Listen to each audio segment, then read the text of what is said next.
morning, everybody. You're a lively lot, considering how early it is.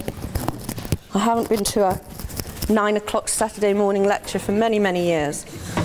So I hope I managed to keep you awake. And although it's early in the morning at the weekend, I do want to talk about the interconnectedness of all things. So not a big deal. As Cam just said, you know, we live in a world facing some huge challenges, particularly after the global financial crisis, but also the challenges of climate change. And really those are the two big things that I think are affecting the way we need to be thinking about our future and the way we need to be thinking about the world we want and how to get there. So what I want to talk about this morning is really how we should be thinking about doing development differently in the world. We're at a real sort of a crunch point. We had the Millennium Development Goals, which I'm sure all of you know about. They run out in 2015. And the United Nations is at the moment engaged in a process to think about what the next set of development goals should be for the world. And the UN has also committed to creating sustainable development goals in response to the Rio 20+ conference. So there are a lot of people, a lot of sort of actors on the international stage thinking hard at the moment about what we should be doing. And there's room for all of us to be involved in that process. The Millennium Development Goals were really, you know, a great thing for the world. We were really the first time we'd set concrete goals for all countries around health, education and well-being. A few were met, so far many not. And actually if you take the, countries like China or India out of the picture, then progress has been much slower than we would have hoped. They've also tended to, where they have been achieved, be achieved in a sense by picking the low-hanging fruit. So we had goals like the reduction of infant mortality. And what we've seen in many countries is that although the average has improved, you know, the incidence of infant mortality has dropped, that's not been distributed equally across populations. The very poor, the poorest, have not benefited as much as those who are more affluent. And I saw some really interesting graphs from Save the Children recently, showing that in some African countries, although they've had several years now of strong economic growth, that economic growth has all gone to those in the top of the society. Now it can be different because in Brazil they've done the exact opposite. And their recent years of economic growth, the benefits have mostly gone to the poorest. So change is possible. But I thought I'd start with this pyramid of world wealth inequalities, just to give us a sense of the scale of global inequality. And according to the United Nations University and the World Institute for Development Economic Research, in 2008, the richest 2% of all adults owned half of global household wealth. Okay, 2% owned half. And the poorest half of the world owned 1%. So that's a gross international inequality.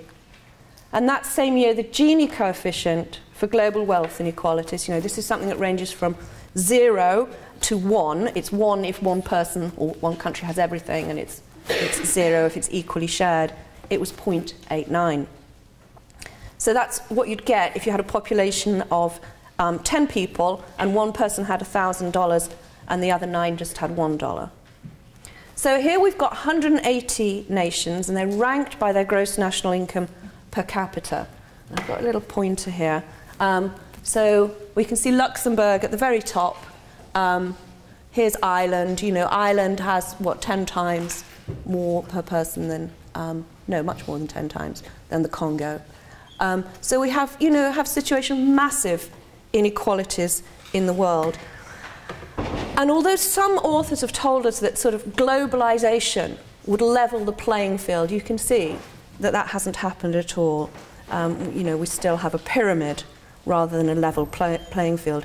And Oxfam tells us that if we could capture the incomes of the richest 100 people in the world, it's not many people, right? Just take their incomes, we could end extreme poverty everywhere. That seems like a fairly simple solution to me, but maybe it's harder than I think. Over recent decades, global deregulation of trade and finance have been characterized by an acceleration of growing inequality. So this is a temporal trend in global wealth inequality. It's the mean difference in gross national income per capita between 88 different countries. And you can see a fairly stable period in the 1960s, but then taking off between 1970 and 2010, the era of neoliberal globalization, a massive acceleration in inequality. And one of the mechanisms that's explaining this rapid increase is the rise of transnational corporations. And almost all of those are based in developed nations. They've accumulated a spectacular amount of wealth, particularly in the last decade. Look at that acceleration in inequality in the last decade. There is a sort of super entity of 147 companies. They control about 40% of the entire wealth in the global network. In America, 6 banks control about 60% of the US GDP. So it's those kinds of companies that are contributing to the rise in global inequality. So how much does it really matter? I think it has an impact in 4 big areas. The first is that if we have massive international inequalities, that's a real barrier to achieving international environmental agreements, you know, coping with the global ecological crisis. If we want long-term agreements on climate change, then we need to have trust between nations.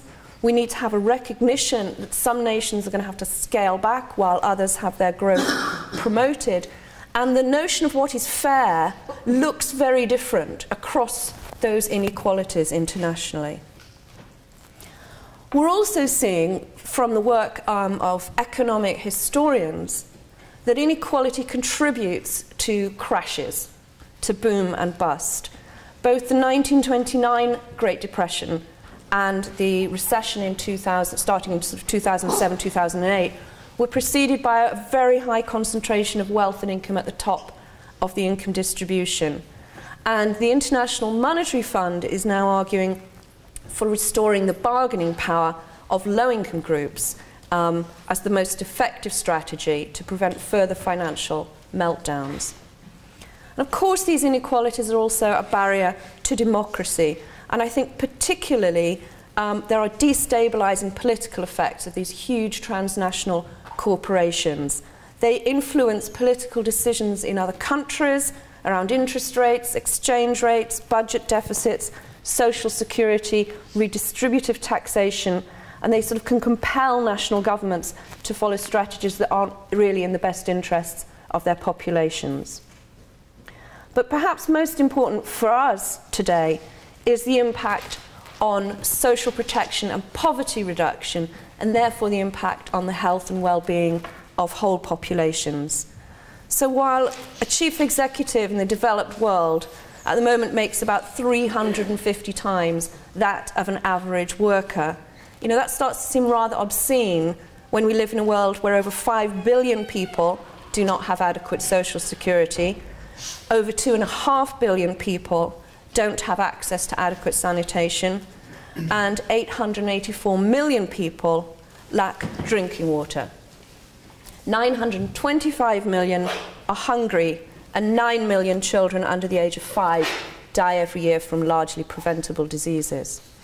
So the wide inequalities we have throughout the world have an effect on all of these areas. Now, most of my work throughout my career has been looking at the problems caused by income inequality within rich, developed societies, those where economic growth has really done its work and we no longer see benefits in terms of health, well-being and happiness as countries get richer and richer. And as an epidemiologist, you know, this has been done through statistical, empirical work, looking at a range of health and social problems in relation to income inequality in those rich, developed market democracies. But I thought I wouldn't bore you with lots of statistics today. I thought we'd keep it quite simple. So if you understand this graph, you understand the conclusions. And what we've found over the years is that, let's look at health. You know, we can see that bigger income gaps lead to deteriorations in population health, shorter life expectancy and higher infant mortality, strong correlations with mental illness, with obesity and drug abuse. And the gaps between more equal countries and less equal countries on these measures are huge. We also see a really strong effect on social relations, on social cohesion. Trust is eroded in more unequal societies and social capital is lower. We see more violence in terms of both, you know, the murder rate, but also in the conflict that our children experience as both victims and perpetrators of bullying, but also in terms of imprisonment. So lots of ways in which social cohesion deteriorates with greater inequality. But we also see an effect on what economists call human capital development. So we see effects on educational attainment, on equality of opportunity, the possibility that people can be socially mobile. We see more kids dropping out of school, having babies early, and a real deterioration of child well-being in more unequal societies. And although our work is concentrated on the rich, developed societies, these things are all happening in the developing and emerging economies as well. It's just that in those countries, inequality is not the main problem, or it's not the only problem. Absolute poverty is also a problem, and economic growth is needed as well. But throughout the world, bigger income gaps lead to deteriorations in a whole range of health and social problems. But perhaps more pertinent to what we want to think about today is another effect of inequality on populations. When you have a more hierarchical, unequal population, status becomes much more important. Status anxiety and the differences between us are some of the major drivers of those health and social problems. And when status becomes very important, money becomes very important, because it's through the accumulation of money and what we spend it on that we demonstrate our status to one another. You know, the bigger car, or the bigger house, or the designer handbag, etc. And so as countries become more unequal, they become more materialistic, they become more individualistic, and they become more consumerist. And that consumerism is a huge barrier to us thinking about transitioning to more sustainable economies. If we think that the accumulation of wealth and money is the best thing we can do for our own well-being and status, then we've got a problem.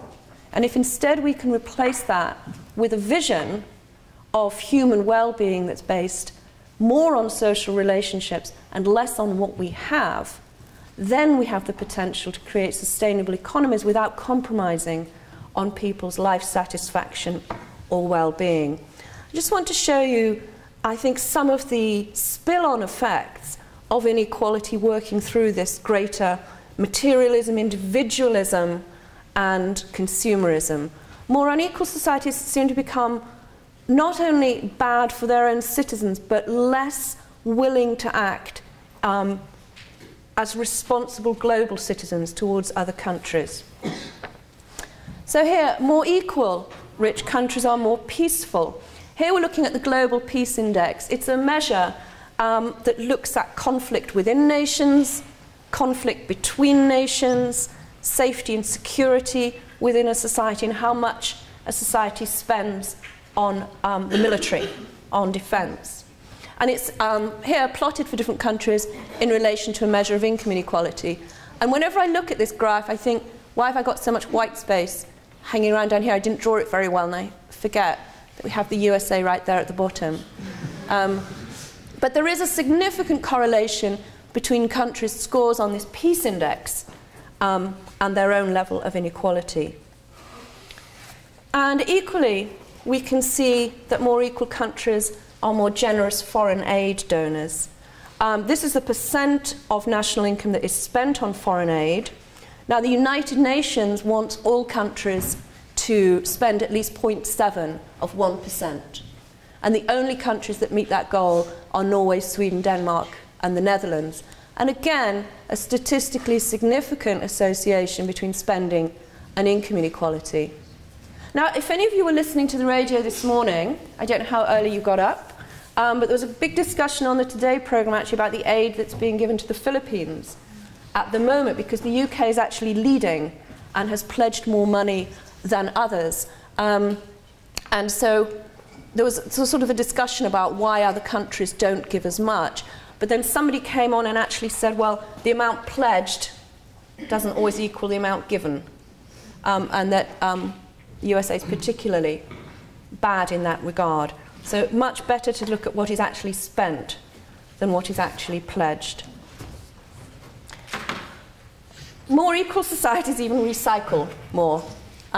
So this is an index of recycling. The best are all kinds of different goods, paper, waste, water, all sorts of things. And again, the more unequal countries performing less well on recycling. And you won't be surprised, I think, after all of that, to see that more unequal countries emit more carbon. And here's Australia, which has just announced that it will not comply with its agreed carbon reduction targets. And in more equal countries, even business leaders are more likely to agree that their governments should comply with international environmental agreements. So there's lots of ways in which we can see that more equal societies are not only good for their own citizens, they're also good world citizens. But I want to spend the rest of my time more on thinking about what can be done. A few things come to mind.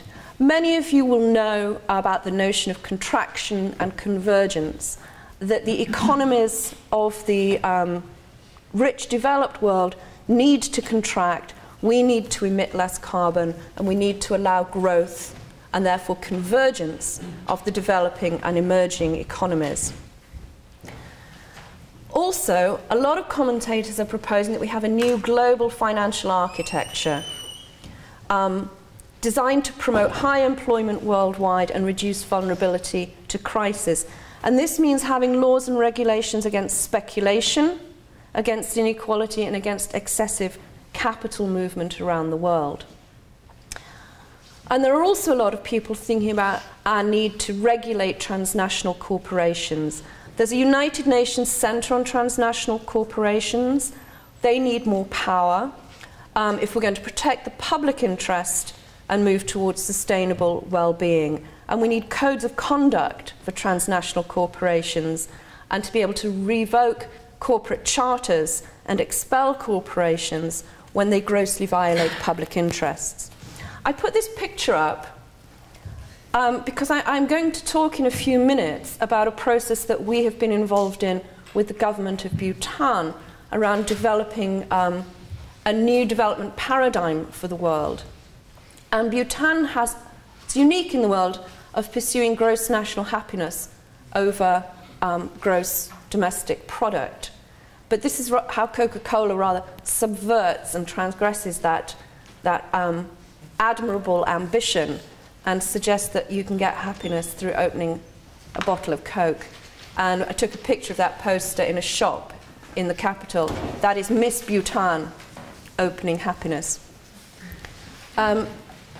Also, people are starting to think about a global fund for social protection. It's been proposed by the International Labour Office, by WHO, other multilateral organisations. And the designers of this global fund suggest that what we need is a set of social policies that includes guarantees of basic income security for people, social transfers in cash or in kind. So we're talking about pensions for everybody worldwide, pensions for people with disabilities, child benefit, income support, employment guarantees and services for the unemployed, but also things like universal access to affordable services in health and water and sanitation. And there are basically two ideas about how you might fund that, because it sounds really expensive. I mean, I suppose you could do it by taking the incomes of those 100 richest people. But more practically, you could do it either by instituting global taxes on things like financial transactions. Many of you will have heard of the Robin Hood tax. But in addition, or instead, we could start to think about taxing properly money that is kept in offshore tax havens. There is more than enough being sequestered into those tax havens to provide all of the social protection we need for the world. So we've been working recently in an effort to create an alternative vision of what development should look like, defining a new economic paradigm for the world. And this is at the instigation of the United Nations, who asked the government of Bhutan, knowing of their interest in alternative models of development, to create this new economic paradigm for them and bring it back to the United Nations. And we were invited to form part of an international expert working group to work on this. This is how they get you involved in things. If you can call yourself an international expert, you'll work for free and put a lot of effort into it. And so we went to Bhutan earlier this year, in January, February, to work with others from across the world on this. The Bhutanese are seriously committed to an alternative model of development. It started with their fourth king. He's known as the Dragon King. It's very romantic. And in 1972, he was flying home from somewhere abroad and was asked at an airport how his country was doing in terms of economic growth and gross national product. And he said, "We're not interested in gross national product. We're interested in gross national happiness." And I think he just made it up on the spot, you know, and it was a good kind of deflection of the question. But because he's the king, this was taken very, very seriously. And so the idea was taken up and ministers started discussing it, and the country decided to actually commit to that as proper policy. They want to preserve their very unique culture. There is a Buddhist basis to this idea, but it now guides all of their planning. It's many aspects of it built into their constitution. And what they're talking about is not what we really mean by happiness, you know, not just, you know, are you having fun, are you smiling, but about balancing material and spiritual growth and development. So much more what we would think of as well-being rather than happiness. Oh, I shouldn't have done that. And so everywhere you go in Bhutan, this is up in the mountains, you see signs encouraging you to think about this concept of gross national happiness, which is a framework for their development now. So you can see here that what they think it means is equitable socio-economic development, good governance, preserving their culture, and preserving the environment. So they've put things into the constitution like that they will never have less than 60% of their land forested. They're moving to entirely organic agriculture. You can't buy cigarettes in Bhutan. You can smoke them, but you can't buy them. It's a bit of a challenge. They have no alcohol Tuesdays and no drive Sundays, and they're taking this seriously. But they've also done a lot of theoretical work on what happiness means. You know, they've come up with 9 pillars and 9 domains. They measure it over time. They survey people. They really look for progress, and they allocate resources, and they can compare progress in different regions over time. So they've surveyed happiness in 2006, 2008, and 2010. So, you know, it's not just slogans, it is really serious. And this was perhaps my favourite one up in the mountains, because we've got a John Keats quote, "Nature never did betray a heart that loved her. Plastics take 100 years to decompose, and our pristine environment is our priceless gift." So we joined an international group, and we were very kindly shown around the country, but we sort of worked even on the bus. This is the communications team, actually. This is the director, a previous director of the European Environment Agency, Bob Costanza, who's sort of the founding father of ecological economics. Francis Moore-Lappe over here, I don't think you can really see, author of Diet for a Hungry Planet, and some of our communications team. So we started work even before the conference really got going on how we could create a new development paradigm.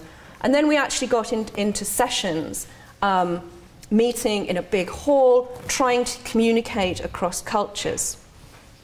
There was a group that was actually spending its time really trying to define happiness and well-being for the world, and that was rather tense and caused some clashes between those coming from very different cultural traditions.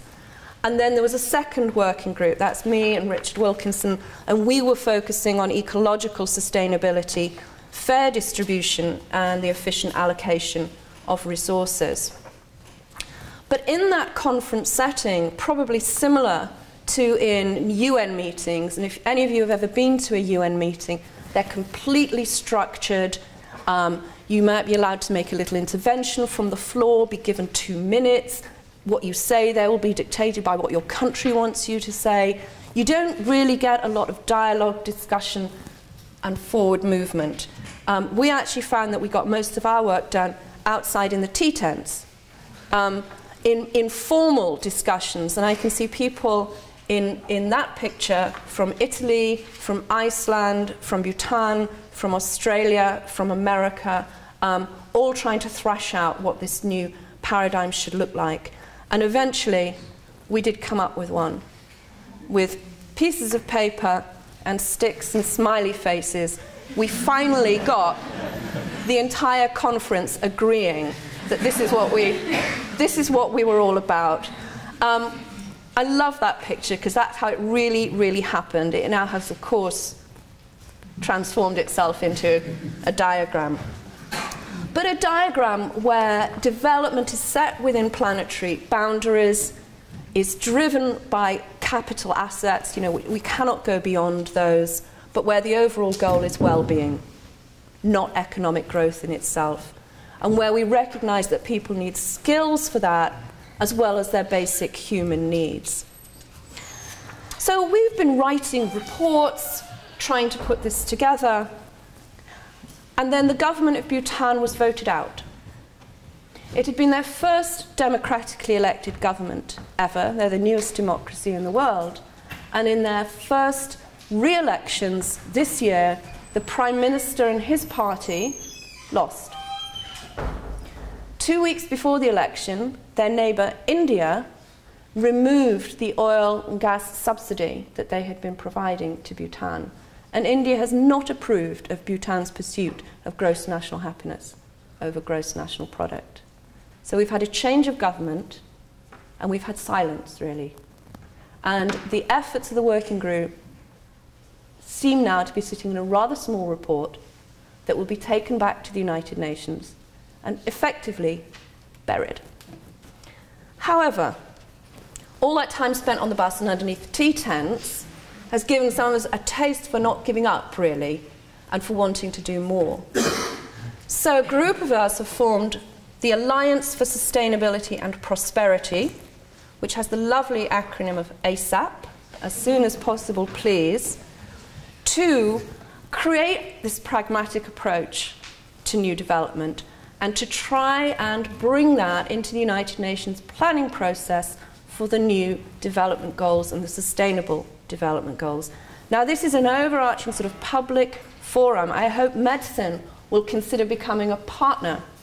I hope you all will visit our website and see how you can get involved, because there are lots of ways that the public can feed into this process of trying to change the way we do development.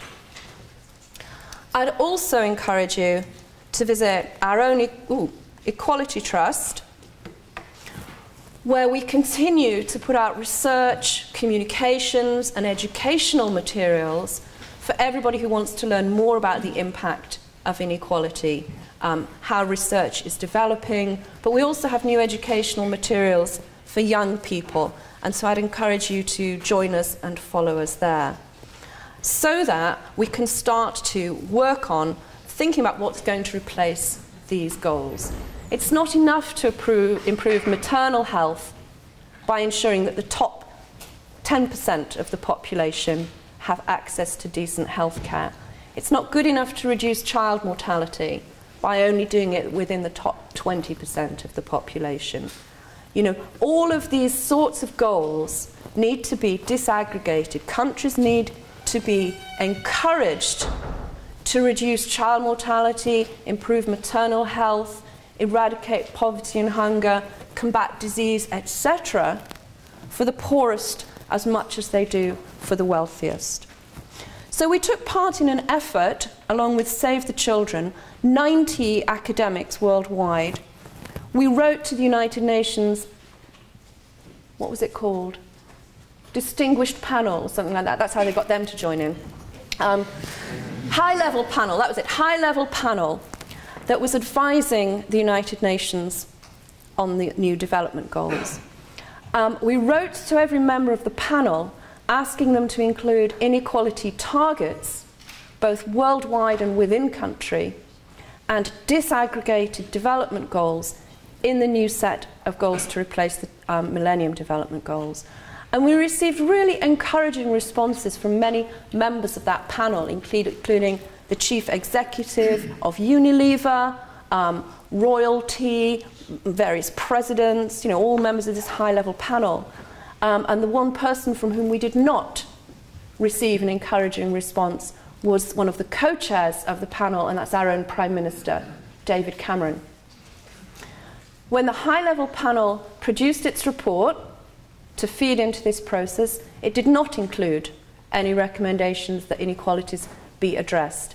And Cameron stated in New York that he would be opposed to that because he felt it might compromise economic growth. Now, that process is not ended yet, but that's a significant problem.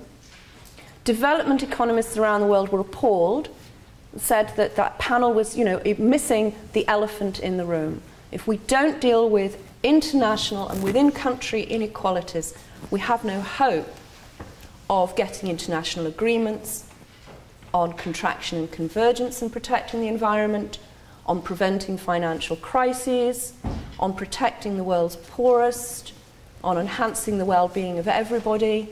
You know, we don't have a hope without dealing with these inequalities.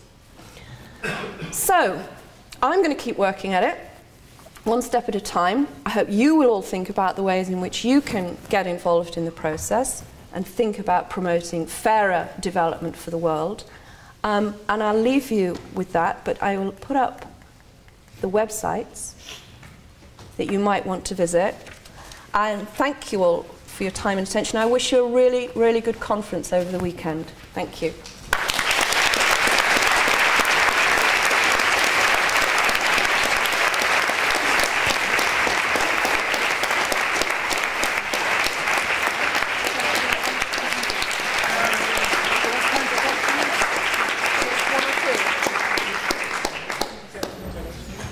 Whatever you want.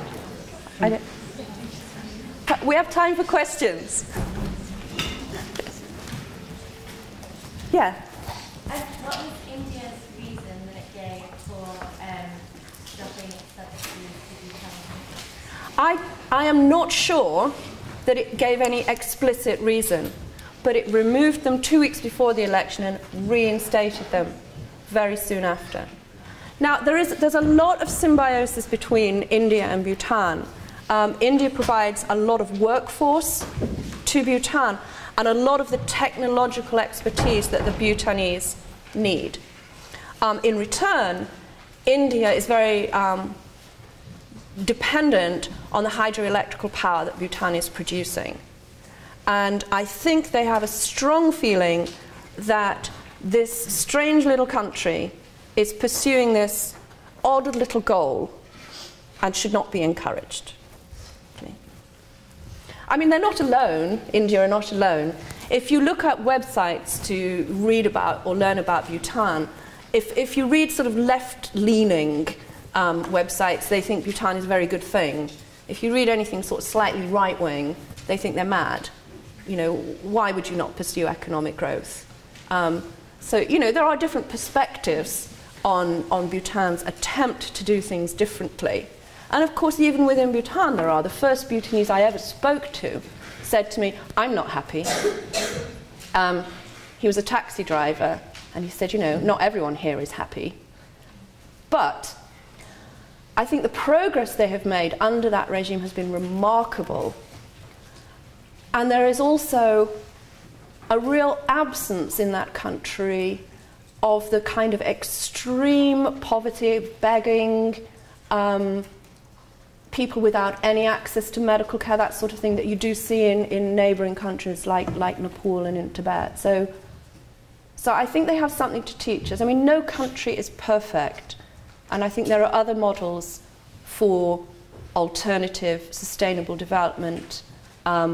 Places like Finland and Iceland doing things differently, but also Costa Rica. So, you know, I think we need to learn from lots of different societies about how to do things differently.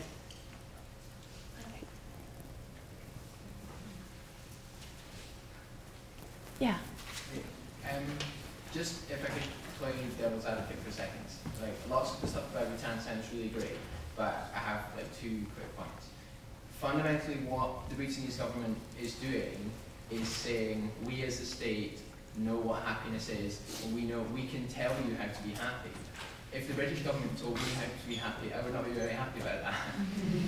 Secondly, if any countries rely on an oil and gas subsidy from a foreign country to sustain the form of government they have, it's not a sustainable form of government. So the case falls. No, those are both really good points. I mean, the point about happiness is, like I said, they don't really mean by happiness what culturally it means to us. So they've established 9 domains of happiness, and those include things like educational well-being or work-life balance. But there are also things in there about preserving culture. So it's a very, very broad concept, actually. And I should have brought a slide of it. I'm sorry I didn't. And I actually think most of us, if we looked at it, would think that those domains were quite sensible, that they were reasonable requirements for living a decent life, you know, for being satisfied with life. And of course, we're all happy in different ways. And there are cultural differences in people's sort of expressions of happiness. There was a famous Frenchman who said, what sane adult would be happy? You know, the French don't think that's a very interesting concept, really. And Americans, for instance, in surveys, say they're very happy, they're very healthy, they're good drivers, they're better looking than average, and those don't match up with their sort of health profile and things. So we have to be careful about subjective measurements of things. But I think if we think about the health and well-being of whole populations, I think any one of us could probably sit down and come up with a reasonable common sense list of what the components of that should be. And then the other point about the government, of course, is you're right, if a government if its economy is dependent on others and then those subsidies are withdrawn, then, well, they proved the point. That was not a sustainable government in the face of that. It's difficult, isn't it, because it raises issues like the transnational corporations. To what extent do we allow the big beasts to dictate or influence what happens in smaller countries? And again, I think, you know, it's somewhere where we see that international inequalities get in the way of democracy, you know, of democratic relationships between countries as well as within them. So not a perfect place by any means, but an inspiration in terms of offering us alternatives to think about. Yeah. Your point saying where David Cameron rejected sort of your model of development which focused on inequality, what would sort of be the counter-argument from your panel in the sense that does a model which focuses on equality lead to an improvement in economic growth anyway? Is that the relationship there? Yeah, the relationship between economic growth and inequality is complicated, and it's been of interest to economists for a long time. I think they very much used to feel that if you had economic growth, you would get increasing inequality, and that was a price you had to pay. But maybe it wouldn't matter because it would all trickle down. Well, it doesn't trickle down, we know that now. And actually, it's much, much more complicated than that, and there are certainly numerous examples of countries that have had strong economic growth, but that have managed to redistribute or to be much more equal and egalitarian. So, as well as Brazil, which has been doing it recently, you know, the Scandinavian countries have traditionally had high levels of growth and much more equal societies. So inequality is certainly not the price you have to pay for economic growth. But the argument against pursuing economic growth forever is that we just can't do it. The world can't support it. Ultimately, all of our financial capital, social capital, whatever, comes from our natural capital. And we can't keep going at the rate we've been going in the rich developed countries if we're going to cope with the challenges of climate change. We have to sort of stop pursuing growth for those reasons. Thank you so much for that. That was wonderful. Thank you all.